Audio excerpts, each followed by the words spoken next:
I just want to, say 6 years ago I asked this community to trust me. And, the community trusted and elected me. And you know what? In that 6 years, the district has really transformed itself. When I started, I wasn't exactly proud to be a Red Rocketeer. We were on our downward spiral, kind of felt like, where, when we got the put on warning for accreditation, they cited leadership. Well, you know what? We're off accreditation warning. We have phenomenal leaders all across this district. Our school committee is working great with the administration. When I started on, we had a $36 million budget on 2 pages. We now have a 100-page budget book. You can see where every dollar is spent in this district. And that's because we listened as a school committee to what the people were saying. When they said, when we find a new superintendent, we want somebody that will put a budget out that is transparent, and we want everything accounted for.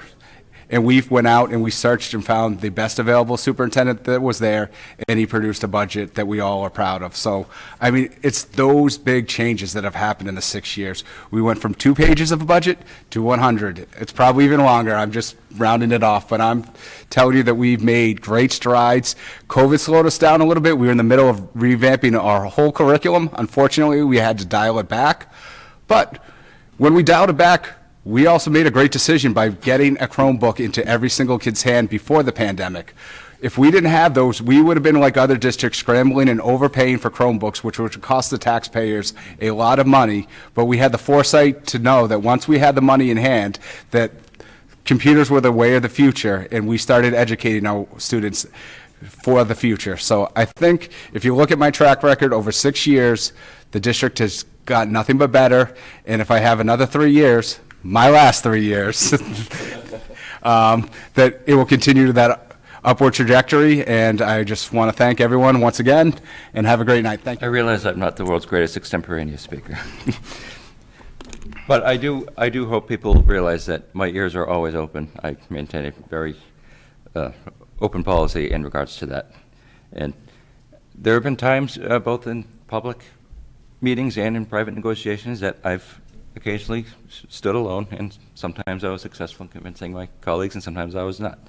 But I think we've made great strides in the last few years, considering the pandemic. We've managed to hire a great new superintendent who's committed to transparency and openness and accountability, and that's one of the #1 things I ran on 3 years ago. And I would, as I said, collaboration and adaptivity are two of the greatest assets that we can use in order to meet any daunting challenge, and there are going to be several in the next few years. Some we may not even know about now.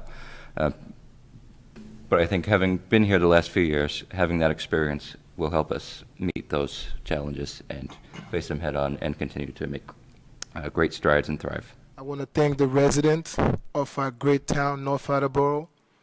Thank you for taking the time to watch this debate right on North TV.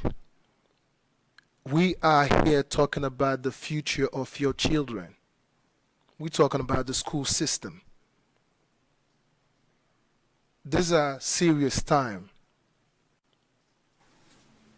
The 2 gentlemen,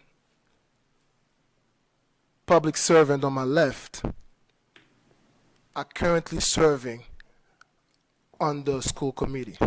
I'm not. My regard goes to Mr. Chi and his family. I want to bring the new voice. I want to bring the fresh air. The school system is losing money every time a child goes out of our school district, goes to the vocational or regional technical school, and we wonder why. Why? What are we offering? What are we not offering that they're offering? College and career readiness. Not everybody want to wear a suit and tie. People want to be electrician, plumber. We need to have classes. We need to revamp our curriculum. There's a lot that needs to be done, and it takes leaders with a big L. I want to be an advocate that's accessible, that listen to the stakeholders. And when we talk about stakeholders, we're talking about the teachers and the paraprofessionals, the parents, the students. We have to listen to our students. During COVID-19, we had school committee meeting that was not all that great because parents were disagreeing with what, the different, okay, thank you, policy that was being taken, okay? It doesn't matter if it's gonna cost us, but we should not trade our value principle for fundings. We are here and we are on this board, or we wanna be on this board to voice or to represent the student and the parents, as well as the teacher, the stakeholders, the superintendent, everybody. So I believe that we need a fresh voice. I want to be that change. I want to be there to bring diversity to the school committee. I want to look at the policies that we have with equity.